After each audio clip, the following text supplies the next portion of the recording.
বেলা উঠটা মনে হলো যে আপনার জন্য আজকে পিৎজা বানাই আর ভিডিও বানাবো, এই জন্য জেলখানা ঘাটে চলে গেছি। মাটির চুলার মধ্যে বলে এরা কিভাবে করে পিৎজা বানায় এটা দেখার জন্য। এই দেখেন এই যে পিৎজার জন্য মাশরুম কাটতেছে, চিজ কাটতেছে, দেয়া তো ভালোই লাগতেছিল। এরপর দেখি যে বেল নাই তেল ঘষতেছে, কি করবো এটা দিয়া। এই দেখেন এত বড় রুটি বানাইছে, রুটিটা দেখা তো ভালোই লাগলো যে এত বড় রুটির পিৎজা দিব।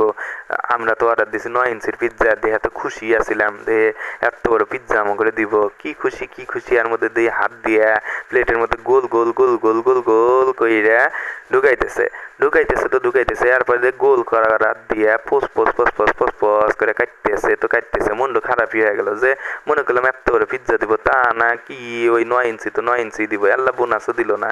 এই দেখেন আটাটা তুইলা ফালাই দিল। এরপর আর কি করা, শোকে তাপে দেখতেছি পিৎজা বানাই না। এরপর দেখি যে কাঁচা চামচ দিয়ে কাঁটা চামচ দিয়ে ঘসত ঘসত ঘসত ঘসত করে ফুটা করতেছে, কিন্তু ফুটা তো হইতেছে না। এরা ফুটা করতেছে কিবা করে, আমাকে দিল তো আমি আসাতে ভালো ফুটা করতে পারি।